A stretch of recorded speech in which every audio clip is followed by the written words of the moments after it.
Hello students, how are you all. आज हम आपके लिए क्या है, जेई मेन 2026 का जो एग्जाम कल हुआ है बच्चा, that is on 22 of Jain. First shift के पेपर के केमिस्ट्री के बिल्कुल एक्यूरेट सोल्यूशन गाइस। डेफिनेटली ध्यान से एक्यूरेट आपको प्रॉपर सॉर्ट आउट के आंसर आपको बताए जाएंगे गाइस। तो सबसे पहले अगर मैं पेपर के लेवल की बात करूं, जैसे 21 ऑफ जैन को जो फर्स्ट और सेकंड शिफ्ट के एग्जाम हुए हैं, तो मोस्टली बच्चों का जो रिव्यू था कि फर्स्ट शिफ्ट का 21 को एग्जाम जो था बेसिकली थोड़ा सा मॉडरेट था, मतलब बहुत इजी नहीं था। सेकंड शिफ्ट के इजी था। उन दोनों के मुकाबले में जो 22 जैन का फर्स्ट शिफ्ट का एग्जाम था, बिल्कुल हम कह सकते हैं, अगर दैट शुड बी दोनों के बीच में, ना ही बहुत ज्यादा आसान ना ही बहुत ज्यादा मुश्किल। ठीक है, ठीक ठीक लेवल का था। जैसे मोस्टली बच्चे कहते हैं फर्स्ट शिफ्ट में 21 जैन बहुत मुश्किल था, बट वो भी अगर हम प्रॉपर सॉर्ट आउट करके देखें उसमें इतनी दिक्कत नहीं थी। थोड़ा सा उसमें क्वेश्चन लेंथी थे। और अगर मैं 22 जैन की बात करूं और 21 जैन के इवनिंग की बात करूं, तो अगर हम कंपैरिजन में करें ना, तो वो ज्यादा जो आपका एग्जाम पे फोकस किस पे कर रहे हैं, दे विल आपके कंसेप्ट को मिक्स करने की काफी ज्यादा कर रहे हैं कि फिजिकल केमिस्ट्री का भी एक कंसेप्ट बीच में आ जाए और ऑर्गेनिक का भी आ जाए।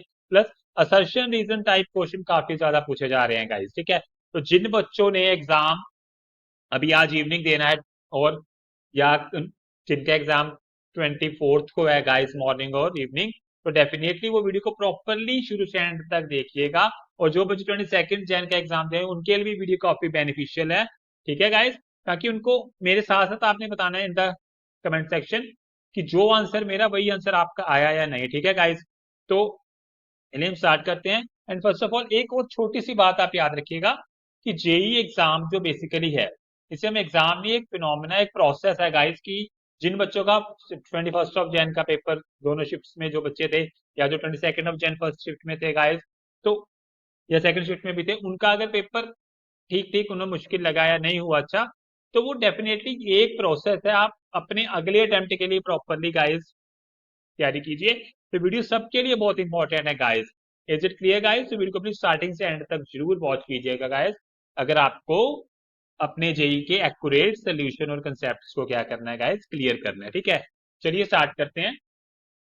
हमारा जो फर्स्ट क्वेश्चन था, देखिए ध्यान दीजिए, इनऑर्गेनिक केमिस्ट्री। देखिए हम कह सकते हैं that is from chemical bonding.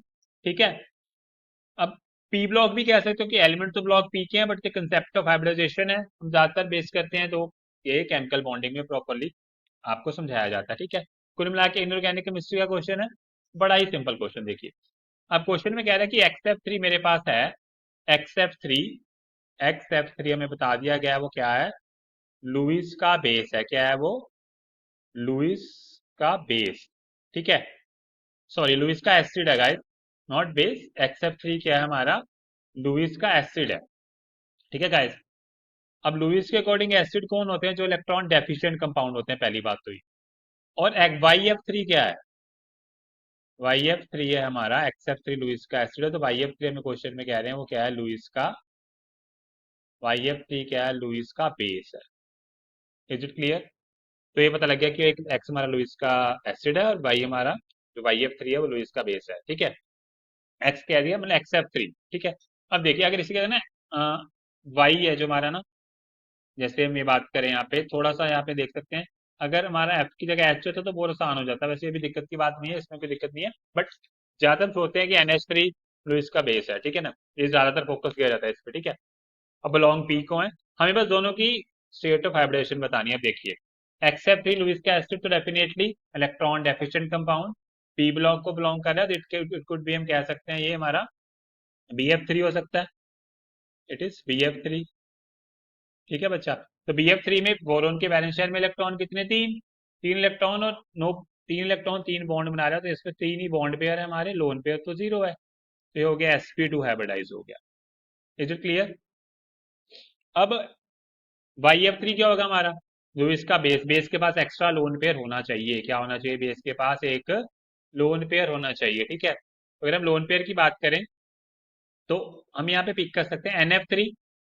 NF3 आप देख सकते हैं, NF3 के पास नाइट्रोजन के वैलेंस शेल में चार इलेक्ट्रॉन है, सॉरी वैलेंस शेल में पांच इलेक्ट्रॉन होते हैं। ठीक है, पांच में से वो तीन से बॉन्ड बना रहा है, तो एक उसके पास क्या आ गया, लोन पेयर। यहाँ पे तीन बॉन्ड पेयर हैं। ठीक है, और एक लोन पेयर है, यानी कि चार। ये क्या हो गया, चार यानी कि अपना हो गया sp3। तो यानी कि हमारा XF3 हो गया sp2 और हमारा YF3 है वो क्या हो गया एक्टिव हाइब्रिडाइज। बट बच्चा ध्यान से, क्योंकि ये जितने भी क्वेश्चन हम मैंने आपके लिए फ्रेम किए हैं, ये बच्चों से कुछ सारे क्वेश्चन कुछ बच्चे ने बताया कि इस टाइप का क्वेश्चन था, ऐसे था, उनको उनके व्यूज उनके मतलब कि जो उन्होंने हमें बताया उसको मिला के हमने एक प्रॉपर सेटअप किया कि ऐसा फ्रेम क्वेश्चन हुआ होगा। बट कई बार ना ऐसा भी हो सकता है कि इस क्वेश्चन में ये भी पूछा हो, मे भी क्या उन्होंने पूछा हो कि इन दोनों में अगर कोई XF3 और YF3 में इंटरेक्शन हो रही है भी पूछ सकते हैं, या इनमें कोई इंटरेक्शन हुई हो। तो अगर देखो, अगर तो इंटरेक्शन का वर्ड हो कि दोनों बॉन्डिंग कर रहे हैं, ध्यान दीजिए, अगर इंटरेक्शन का वर्ड हो तो डेफिनेटली आप ध्यान दीजिए कि जो BF3 है, ये जो लुईस का एसिड है जिसके पास इलेक्ट्रॉन डेफिशिएंट है, लोन पेयर एक्सेप्ट करना चाहेगा, तो NF3 लुईस का बेस है गाइस, ध्यान दीजिए NF3 क्या है, लुईस का बेस है। ठीक है, जो लोन पेयर देना चाहेगा कि लुईस के बेस होते हैं जो लोन पेयर देते हैं। तो ये ध्यान दीजिए, इसको अपना लोन पेयर देके यहाँ पे ये बॉन्ड बना देंगे, रिलेटिव बॉन्ड। अगर उन्हें मेंशन किया ना क्वेश्चन में कि इन दोनों में इंटरेक्शन हुई है, आपस में रिएक्ट करने के बाद कोई कंपाउंड बना है, तब अगर मैं बात करूं तो एब्रेशन में तो चेंज आ रहा है, क्योंकि ये तो पहले sp3 था, अब भी sp3 है। बट उस केस में ये पहले sp2 था, बट बॉन्ड के बाद ये क्या हो जाएगा, sp3। ठीक है, अगर तो जैसे मैंने लिखा वैसे ही पूछा है, तो आपकी ऑप्शन क्या है, sp2 and sp3, option 1 is right answer. अगर इंटरेक्शन की है तो बोथ आर sp3, तो ऑप्शन 4 भी आपका सही हो सकता है, डिपेंड क्वेश्चन में क्या पूछा गया था। ठीक है गाइस, कमेंट सेक्शन में बच्चे लिख के बताइएगा कि क्या पूछा गया था भाई। ठीक है, तो यहाँ तक क्लियर हो। सबसे इंपॉर्टेंट बात स्टूडेंट्स, अगर आपने इनऑर्गेनिक केमिस्ट्री की अपने केमिकल बॉन्डिंग की एनसीईआरटी क्वेश्चंस को भी सॉर्ट आउट किया है ना, तो मैं 99.9 का 100% श्योर हूँ गाइस कि ये क्वेश्चन, इस तरह का क्वेश्चन एनसीईआरटी में दो क्वेश्चन इकट्ठे हैं हाइब्रिडेशन वाले, एक में AlCl वाला है जिसमें AlCl 3ClCl4 नेगेटिव बनता है, और एक बिल्कुल इस प्रकार का ही बिल्कुल क्वेश्चन है। तो कहने का मतलब कि जो उन बच्चों ने अभी पेपर देना है तो एनसीईआरटी पे फोकस करके प्रॉपरली जाइएगा। ठीक है, तो चलिए नेक्स्ट क्वेश्चन की तरफ बढ़ते हैं। नेक्स्ट क्वेश्चन हमारा फिर से स्ट्रक्चर ऑफ एटम की बात कर रहे हैं। इसमें स्ट्रक्चर ऑफ एटम इसमें न्यूमेरिकल टाइप क्वेश्चन है। एनर्जी निकालनी है excite the electron from first Bohr orbit, कहां से, first Bohr orbit of hydrogen to second, first से सेकंड। ये तो सिंपल सी बात है गाइस, देखिए ध्यान से, हमें क्या निकालना है, हमारे पास क्या है, यहाँ पे अगर मैं बात करूं, ये अगर ये ले लेते हैं, हमारे पास एक E2 है, E2 लेवल हो गया एनर्जी का।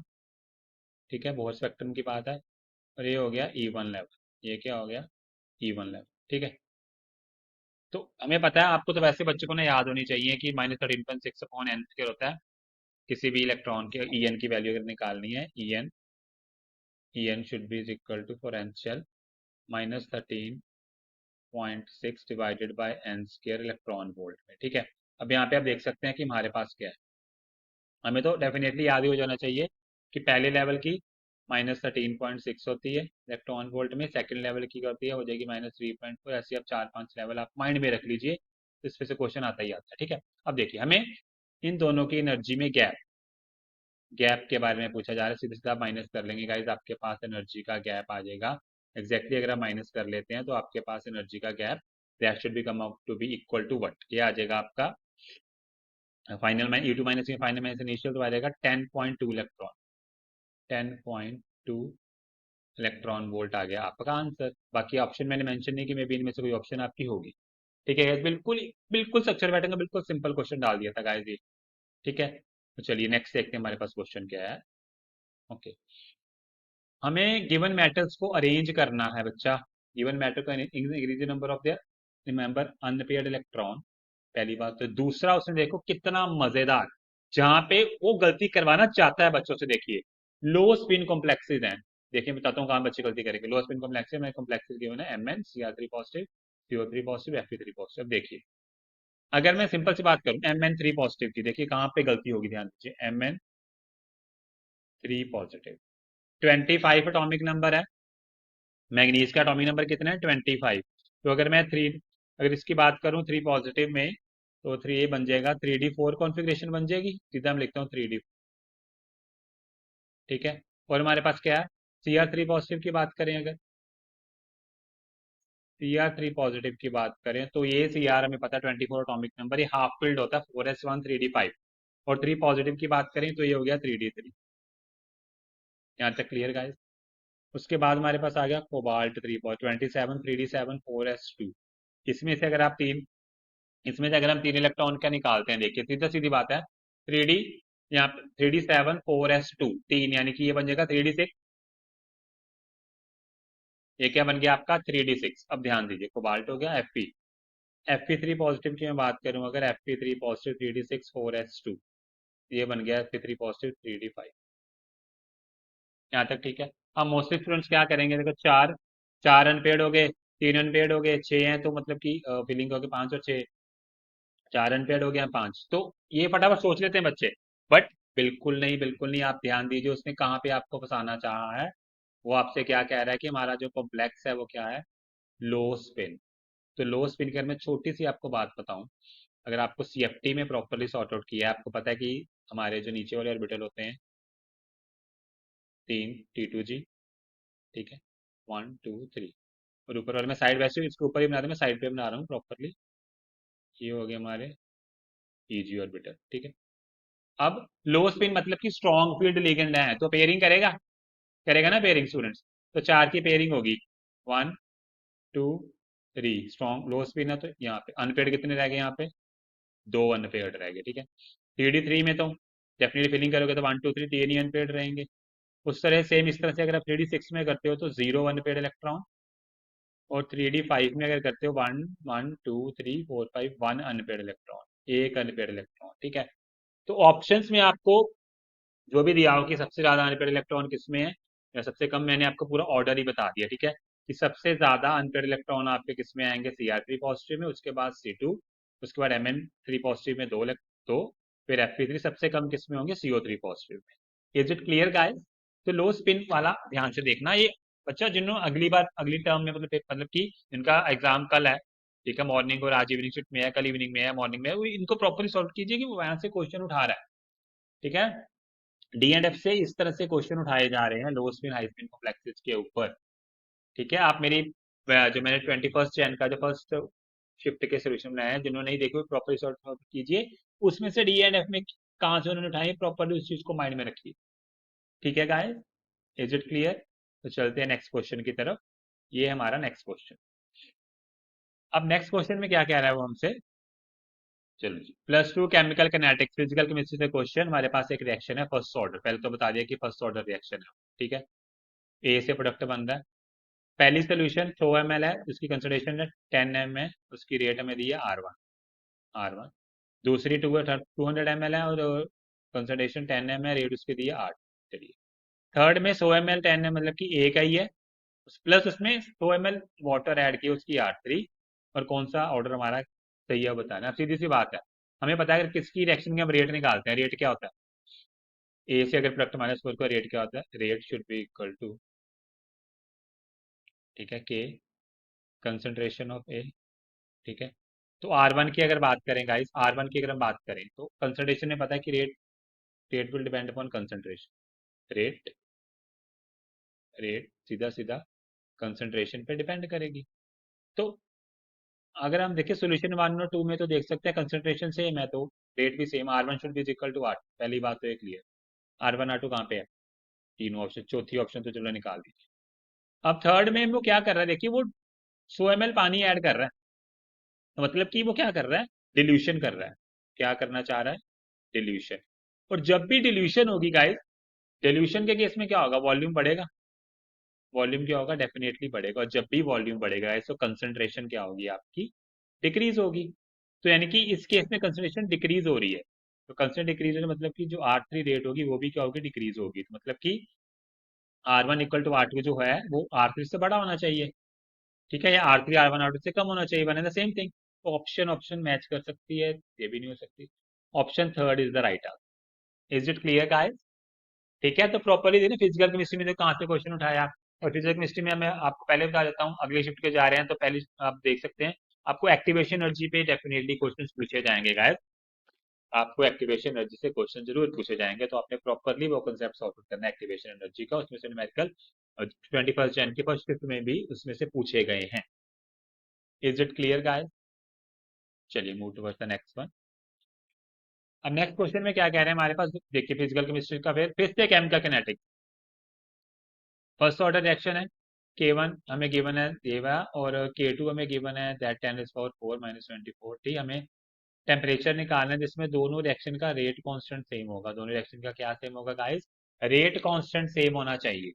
अब रेट कांस्टेंट अगर मैं सेम की बात करूं, ध्यान दीजिए, पहले तो मैं सॉल्व करूँ गिवन गिवन कंडीशन है ना। केवन क्या गिवन है हमें? केवन हमारा है 10⁻⁶, ठीक है, e⁻⁻, minus 30,000 divided by T. और K2 क्या गिवन है हमें? 10⁻⁴ e⁻⁻, minus 24,000 divided by T. पहले तो दोनों को डिवाइड, देखो लॉग तो लेना ही पड़ेगा, सीधी सी बात है। पहले दोनों को डिवाइड करके देख लेते हैं क्या आता है। ठीक है, पहले डिवाइड कर रहे थे K1/K2 क्या आएगा, देखिए K1/K2 6 और 4 तो 10⁻² बन जाएगा। ठीक है, अब ई की पावर में क्या आएगा, देखिए ऊपर आके -24,000 क्या हो जाएगा, प्लस का हो जाएगा, आ जाएगा ई की पावर में आ जाएगा। यहाँ से अगर मैं प्रॉपरली इस तरह से लिखूँ, ये आ जाएगा हमारे पास ई की पावर में आ जाएगा -30,000, ठीक है, 30,000 प्लस आ जाएगा यहाँ पे 24,000, ठीक है, डिवाइडेड बाय हो जाएगा ये टी। ठीक है, सारा कुछ समझ रहे हैं ना बच्चा? स्पेस कम है तो मैं सीधे 30,000 प्लस 24,000 डिवाइडेड बाई टी। तो यहाँ से हमारे पास K1 K2 किसके इक्वल आ जाएगा? K1/K2 should be equal to 10⁻² हो गया। ई की पावर यहाँ पे आ गई -6,000 डिवाइडेड बाई टी। ये ई की पावर आ गई -6,000 डिवाइडेड बाई टी। ठीक है, अब दोनों साइड पे लॉग ले लेते हैं। ये भी टेक लॉग, ये बन जाएगा log of K1/K2 should be equal to e into e⁻⁻6,000 divided by T. अब log a into B, log a plus log b लगा देते हैं, तो ये क्या बन जाएगा, 2 log 10 बन जाएगा। ठीक है गाइस, ये क्या बन जाएगा हमारा 2 log, ये देखो K1 K2 क्या है, दोनों बराबर दिए हैं ना रेट कांस्टेंट, तो ये 1 log 1 0, यहाँ पे 0 आ जाएगा। ठीक है, यहाँ पे क्या बन जाएगा, log a into B, log a plus log of b। ठीक है, थोड़ा सा ट्रिकी, ट्रिकी तो नहीं, थोड़ा सा लेंथी है क्वेश्चन, फिजिकल केमिस्ट्री वैसे थोड़ा न्यूमेरिकल ना थोड़े से लेंथी होते हैं। यहाँ तक ठीक है गाइस? अब ये क्या बन जाएगा, 2 log 10 बन जाएगा। ठीक है, अब इसको अगर हम सॉर्ट आउट कर लें तो ये क्या हो जाएगा, प्रॉपरली अगर हम देखें तो ये हम यहाँ से रेज कर देते हैं, ये हमारा बन जाएगा इक्वल टू में एग्जैक्टली ये बन जाएगा, आप देखिए 2 log 10 हो जाएगा, 0 should be equal to 2 ln of 10।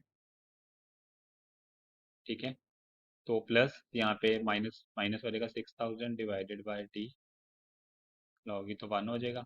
ठीक है, ये हो जाएगा, अगर हम यहाँ पे हमें टी की वैल्यू निकालनी है तो ये हो जाएगा एग्जैक्टली, आप देख सकते हैं that should be equal to 6,000 divided by T should be equal to 2 into 2.303 log of 10। ये लॉग 10 तो 1 हो जाएगा ये वाला। ठीक है गाइस, तो सुनिए यहाँ पे देखिए, ये हो जाएगा that should be equal to this, यहाँ पे टी, यहाँ से अगर हम टी की वैल्यू निकालें वो आ जाएगी हमारी इक्वल टू बट, अगर आप यहाँ से टी को देखें तो ये हमारा बन जाएगा एग्जैक्टली इक्वल टू आएगा, दैट इज हो गया 4.606। ठीक है, हो जाएगा 6,000, T should be equal to what, 6,000 divided by 4.606, क्योंकि लॉग 10 तो 1 हो जाएगा, आएगा हमारा 130,1302.6 समथिंग। ठीक है, 5। ठीक है, ये आपका आंसर तो थोड़ा सा लेंथी था, बट फटाफट से आप कर सकते हैं, मैंने थोड़ा आराम से कराया, जल्दी जल्दी में आप सॉर्ट आउट कर सकते हैं। ठीक है, इससे करने के काफी ज्यादा मेथड है, बट हर एक मेथड में मेरे अकॉर्डिंग बच्चा लॉग तो आपको लेना ही पड़ेगा। ठीक है, तो चलिए नेक्स्ट क्वेश्चन देखते हैं। चलिए, आप सबकी फेवरेट ऑर्गेनिक केमिस्ट्री, बट यहाँ पे रिएक्शन हो थोड़ी सी मैं आपको सॉर्ट आउट कराता हूँ, यहाँ पे मेंशन दिख नहीं रहा होगा आपको, ये सी के पहले Br2Fe Br3 है। ओके, लुइस का एसिड है, ब्रोमीन डाली है। ठीक है, ये हमारे पास NH2 एनिलीन है, Na2HCl डालते हो A प्रोडक्ट, H3PO2 डालते हो तो B प्रोडक्ट। बच्चा बिल्कुल बिल्कुल सिंपल क्वेश्चन आप देख सकते हैं, एनिलीन हमारे पास है, एनिलीन हमारे पास है C6H5NH2। ठीक है, उसमें अगर आप NaNO2 डालोगे और HCl डालोगे तो आपका A क्या मिलेगा, डायजोनियम सॉल्ट, C6H5N2Cl। N2Cl में अगर आप H3PO2 डाल रहे हो, यहाँ पे करते हैं, अगर H3PO2 डाल रहे हो तो क्या मिलेगा, सीधा बेंजीन। तो इसके बाद आप क्या कर रहे हो, बेंजीन की, क्योंकि लुइस का एसिड है तो बेंजीन की क्या हो रही है, हम देख सकते हैं ब्रोमिनेशन, मतलब ब्रोमिनेशन हम कैसे, फ्रीडल क्राफ्ट रिएक्शन है ये। ठीक है, तो फ्रीडल क्राफ्ट रिएक्शन में क्या मिलेगा, देखिए बेंजीन से ये हमें मिल जाएगा ब्रोमो। मैं ऐसे रिंग में बना दिया, कोई दिक्कत नहीं है, ये ब्रोमो बन दी। तो सीधे सीधे हमारे पास देखो ए बी सी पूछे थे, हमारे ए की बात करें, ए हमारा क्या है यहाँ पे, ए हमारा ये बना, बी हमारा ये और सी हमारा ये, मैच कर रही है option, option B is the right answer. Is it clear? ये बिल्कुल आसान क्वेश्चन, ऑर्गेनिक में टिपिकली एनसीईआरटी बेस्ड, ठीक है स्टूडेंट। अब यहाँ पे देखिए एडियाबैटिक प्रोसेस हमें दिया है, थर्मोडायनेमिक्स में से क्वेश्चन आया guys, that is from thermodynamics. Adiabatic process, temperature 1/4 and volume 8 times हो गया, ठीक है। हमें एडियाबैटिक कॉमा गामा की वैल्यू निकालनी है, to find out the value of gamma है, हमें यहाँ पे गामा निकालने के लिए कहा गया है। हमें पता है PV gamma is equal to constant है, तो PV gamma is equal to constant की हमारी क्या कंडीशन होती है, देखिए PV gamma is equal to constant में ये लेते हैं यहाँ पे सीधा सीधा कि PV gamma should be equal to K, but हमें यहाँ पे टेम्परेचर वॉल्यूम के फॉर्म में रिलेशन लिखना है, तो वो क्या होता है, बना भी सकते हैं आप, क्योंकि you know P should be equal to T by B, यहाँ से सीधा आ जाएगा TV gamma -1 should be equal to K, ठीक है, ये बात क्लियर है। अब अगर हम देखें हमें T1/T2, सीधा देखते हैं, T1/T2 should be is equal to, ये हम देखें या पहले कर लेते हैं, हमारे मैंने T1V1 गामा -1, T1V1 गामा -1, ठीक है, should be is equal to T2V2 gamma minus, T2V2 gamma -1, ठीक है। ये होएगा T1/T2 should be is equal to V2/V1, V2/V1, ये आ गया गामा माइनस, ठीक है। सिंपल सा फंडा है गाइस, कोई दिक्कत तो नहीं। उसके बाद अगर हम इसे सॉर्ट आउट करें तो ये क्या बन जाएगा, ठीक है, अगर बाद में सॉर्ट आउट करके देखें इसको, ये क्या बन जाएगा guys, if you see here, ये बन जाएगा हमारा एग्जैक्टली अगर हम देखें तो सॉर्ट आउट करके ये हो जाएगा, T1 की वैल्यू हमारे क्या है T1 हमारा T है, T2 हमारा क्या है T/4, तो T इधर इंटू 4 इधर कर देते हैं, और V2, तो V2 हमारा V हो गया, और V/8 है तो V नीचे इधर 8 आ जाएगा, तो होगा गामा -1, 8 टाइम्स हो गया ना, V2 हमारा क्या है 8V है, सॉरी है ना, V2 8V हो गया, तो V1 हमारा V, ठीक है। तो यहाँ से अगर हम देखें ये आ गया 4 should be is equal to 8 gamma -1, ठीक है। ये आ गया 2 की पावर 2, अभी आ गया 2 की पावर 3 गामा -1, ठीक है। तो यहाँ से आप देख सकते हो कि 2 बेस पे सेम करके हम लिख सकते हैं कि 2 should be is equal to, यहाँ से आ गया 2 should be is equal to what, 2 आ गया 3 मल्टीप्लाई गामा -1, तो यहाँ से अगर आप गामा निकालो, गामा आपका आ जाएगा 5/3, गामा क्या आ गया आपका 5/3। तो जब हम चेक कर रहे थे कि हमारी कोई ऑप्शन में 5/3 है या नहीं, होगा डेफिनेटली गाइस, बड़ा ही सिंपल सा क्वेश्चन है, 5/3 option third is the right answer, ठीक है। ठीक है गाइस, कोई दिक्कत परेशानी हो तो आप पूछ सकते हैं गाइस कमेंट सेक्शन में, बट ऐसा ही क्वेश्चन आया था, उसे ऐसे ही सबसे आसान तरीके से बिल्कुल आपको एक्यूरेट मैंने क्या दिया सोल्यूशन, ठीक है। चलिए नेक्स्ट देखते हैं, ऑर्गेनिक केमिस्ट्री में से क्वेश्चन है, SN1 की कंपेयर करना, मतलब रिएक्टिविटी कंपेयर करनी होगी या स्टेबिलिटी कंपेयर करनी होगी, ठीक है। तो हम स्टेबिलिटी की बात करते हैं, तो रिएक्टिविटी अपने आप उल्टी हो जाएगी, ठीक है ना। या ये भी पूछा था इनमें सबसे ज्यादा स्टेबल कौन है, आपको पूरा ऑर्डर बता देता हूँ, जैसा ही पूछा गया आपको आंसर पता लग जाएगा, ठीक है। अब देखिए हमें पता है कि SN1 मैकेनिज्म में कार्बोकटायन बनता है, क्या बनता है, कार्बोकटायन, और उसकी स्टेबिलिटी का ऑर्डर क्या होता है, 3:1 होता है, नॉर्मली क्या होता है 3 डिग्री, 2 डिग्री, 1 डिग्री, ठीक है। तो अगर हम बात करें स्टेबिलिटी, स्टेबिलिटी और रिएक्टिविटी, ओके, हमें रेट पूछी गई है, तो स्टेबिलिटी हम सॉर्ट आउट कर लेते हैं, रेट आपको अपने आप वैसे ही सेम है, जैसे स्टेबिलिटी वैसे उसकी रेट होगी, ठीक है। तो यहाँ पे सबसे ज्यादा स्टेबल देखिए, ये भी टर्शरी है, ये भी टर्शरी है, बट इसमें बेंजीन रिंग है, तो काफी इसमें एक फिनाइल ग्रुप्स है, रिंग है, ठीक है। तो इसमें क्या होगा, रेजोनेंस हो जाएगा, सबसे ज्यादा स्टेबल तो डी वाला, उसके बाद सी वाला। अब इन दोनों में देखिए, अब बहुत इंपॉर्टेंट देखिए यहाँ पे ना, इसके यहाँ पे पॉजिटिव आएगा, इसके यहाँ पे पॉजिटिव आएगा, ठीक है, इसके यहाँ पे पॉजिटिव आएगा, इसके भी यहाँ पे देखो, ब्रैडियट रूल याद है ना, ब्रिज हेड कार्बन पे पॉजिटिव चार्ज सबसे अनस्टेबल, और दोनों ही अनस्टेबल है।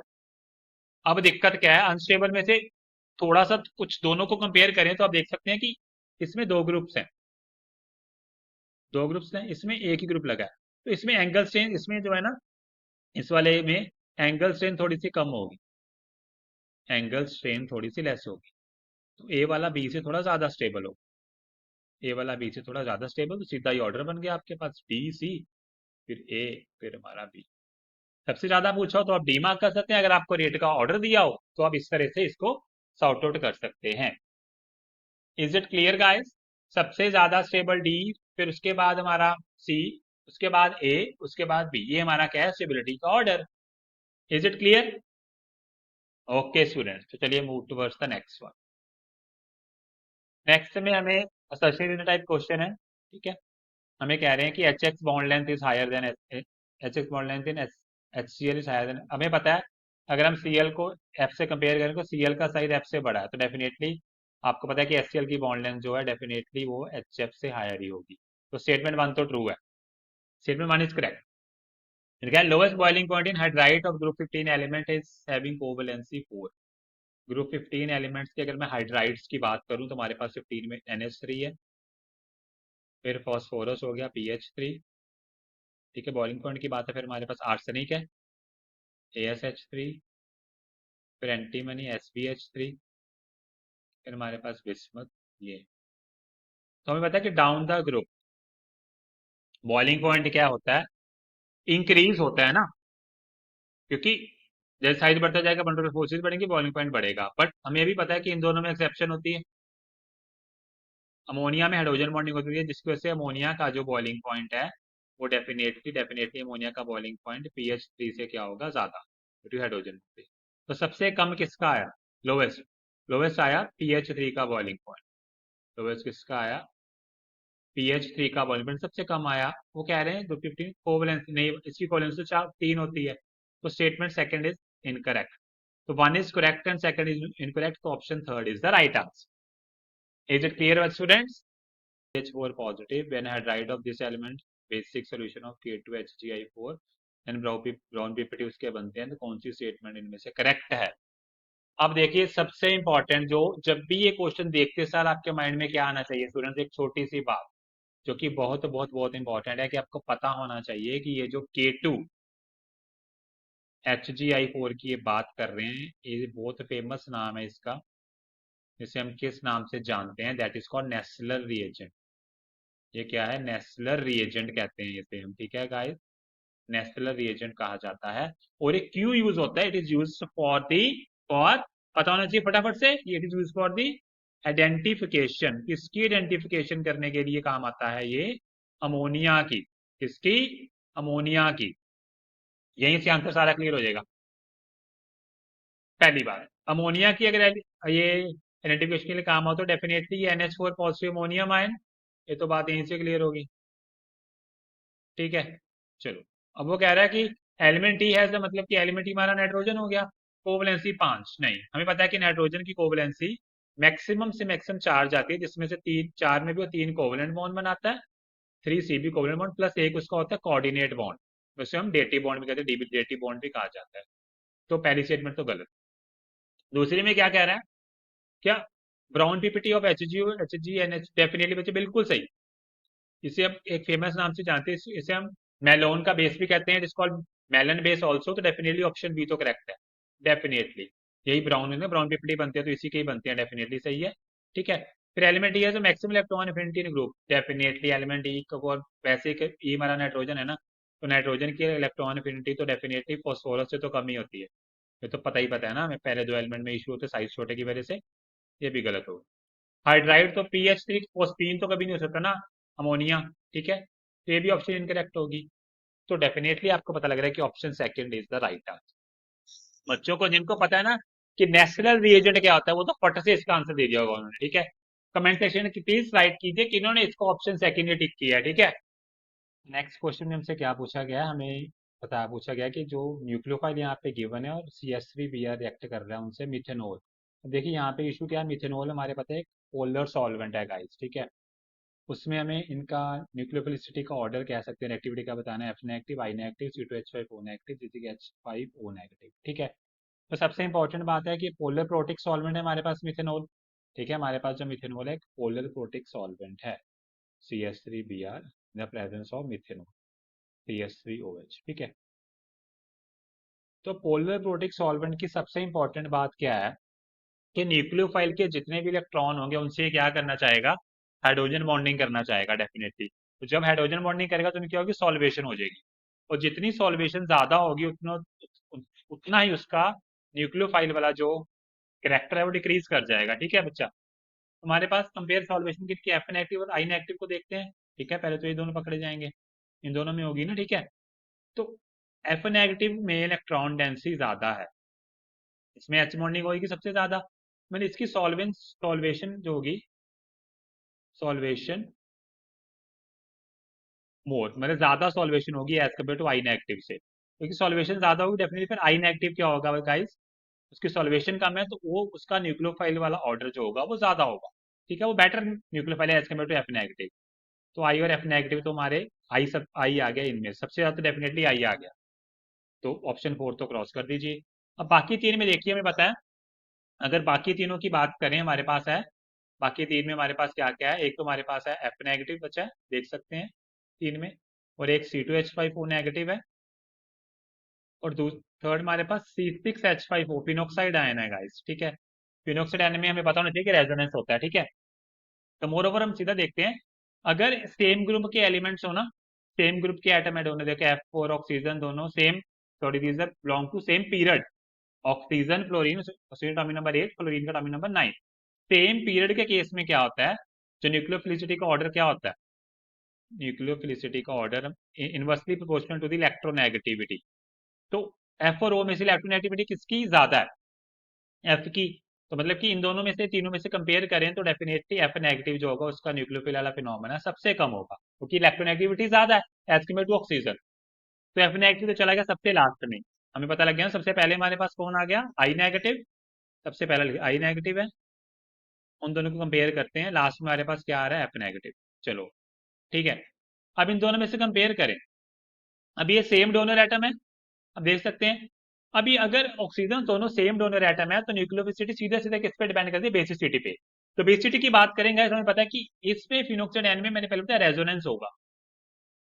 ठीक है, इसमें क्या होगा, रेजोनेंस होगा, तो इलेक्ट्रॉन की जो इनपेस इलेक्ट्रॉन की डेंसिटी वो कम हो जाएगी, तो जल्दी इलेक्ट्रॉन नहीं दे पाएंगे बिकॉज ऑफ रेजोनेंस।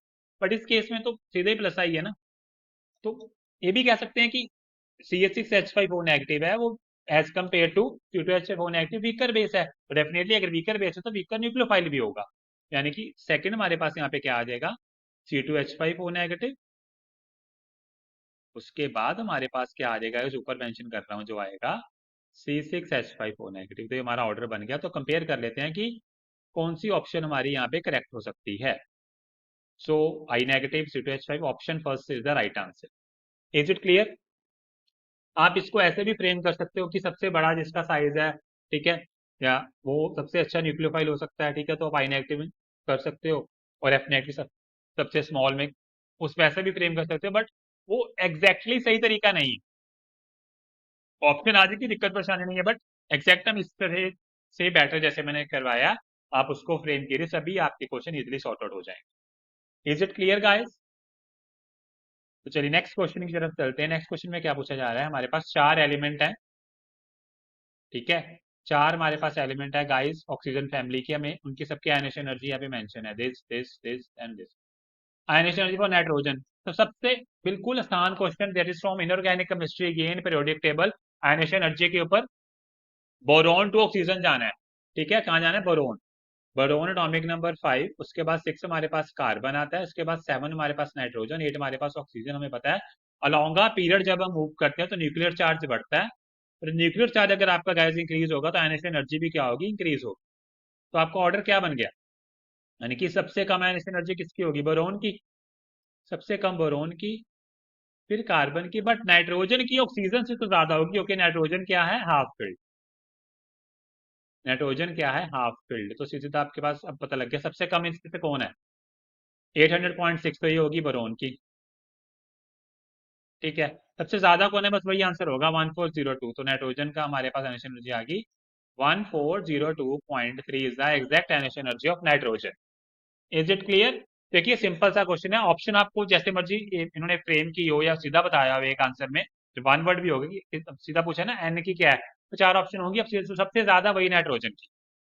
ठीक है गाइस, मतलब कि जिन्होंने, जिनका पेपर आज इवनिंग शिफ्ट में है, जिनका कल मॉर्निंग और इवनिंग शिफ्ट में है पेपर आने वाला, उनके लिए बहुत इंपॉर्टेंट है कि पीरियोडिक टेबल में वो आयनेशन एनर्जी में फंसा रहे हैं, आपको ऑर्डर पता होना चाहिए कि वो सेम ग्रुप के हैं, सेम या सेम पीरियड के एलिमेंट है, आपको ये पता होना चाहिए, ठीक है। चलिए कुछ एक हमारा क्वेश्चन एक कुछ पेंडिंग है, ये भी हमने, ये भी हो गया, this one done, this is okay. Organic chemistry से क्वेश्चन है गाइस, आप देख सकते हैं। तो क्वेश्चन की क्या डिमांड है, तो क्वेश्चन में हमसे क्या पूछा जा रहा है, हमारे पास एक कंपाउंड है, कुछ थोड़ी सी ना इमेज प्रॉपर नहीं है, मैं आपको मेंशन कर देता हूँ। वो पूछ रहे हैं हमारे पास एक कंपाउंड है जिसका मॉलिक्यूलर फार्मूला हमें दिया है C9, मॉलिक्यूलर फार्मूला है जिसका C9 H11 नाइट्रोजन, ठीक है। ये हमारे पास एक कंपाउंड है, ठीक है। ये रिएक्ट करता है Br2NaOH के साथ, ये रिएक्ट किसके साथ करा रहे हैं, Br2NaOH के साथ, ठीक है। तो हमें एक कंपाउंड मिलता है जिसका नाम वो कह रहे हैं X है, सीधी सी बात है X है, ओके। X की जब हम रिएक्शन कराते हैं फिर NaNO2 के साथ हमें एक कंपाउंड मिलता है Y। X की हमने रिएक्शन करा देनी है, X की रिएक्शन होगी NaNO2 के साथ, NaNO2 साथ में डिल्यूट HCl भी है, HCl डिल्यूट, तो हमारे कंपाउंड Y मिलता है। फिर वो कह रहे हैं कि Y का जब हम Y में क्या करते हैं, Y को CuCN से ट्रीट कराते हैं, फिर हाइड्रोलिसिस करते हैं, Y को ट्रीट कराते हैं, इस Y कंपाउंड को हम ट्रीट कराते हैं, जो Y है इसको ट्रीट कराते हैं CuCN के साथ, फॉलोड बाय हाइड्रोलिसिस, सीधी बात है, फॉलो बाय हाइड्रोलिसिस हमें कंपाउंड Z मिलता है। तो Z कंपाउंड में डेफिनेटली क्या बचा, एसिडिक ग्रुप होगा, ये तो बात पक्की है, क्योंकि CuCN का हाइड्रोलिसिस करोगे तो आपको एसिड मिलेगा। फिर लास्ट में दे रहे कि जो कंपाउंड ए है, ये जो आपका कंपाउंड ए है, इसका भी जब हम हाइड्रोलिसिस करते हैं, इस कंपाउंड ए का भी जब हम हाइड्रोलिसिस करेंगे तो हमें क्या कह रहे हैं, हमें एसिड ही मिल रहा है, हमें कंपाउंड जेड ही मिला है, जेड मतलब जेड हमारा एसिड, हमें एसिड वाला कंपाउंड ही मिल रहा है। तो डेफिनेटली जो आपका कंपाउंड ए है, देखिए अब कंपाउंड ए कैसे पता लगेगा, देखिए सबसे इंपॉर्टेंट बात यहीं से सब देखो, इक्वेशन फ्रेम करने की रिक्वायरमेंट के बिना ही आंसर आएगा। देखिए अब एसिडिटी रिएक्शन हो रही है ना, Br2NaOH के Hoffmann bromamide reaction, happy bird reaction कहते हैं ऑर्गेनिक में इसको। तो ये किसकी होती है, एसिडिटी रिएक्शन हमारे पास होती है अमाइड्स की, एसिडिटी रिएक्शन हमारे पास होती है अमाइड्स की, अमाइड करते हैं एसिडिटी रिएक्शन, तो हमें मिलता है निलीन है, अमीन्स मिलता है, वो बात की बात है। अमाइड्स करते हैं, पहली बात ए हमारा अमाइड है, और वो कह रहे हैं अमाइड उस ए का हाइड्रोलिसिस के बाद एसिड मिल रहा है।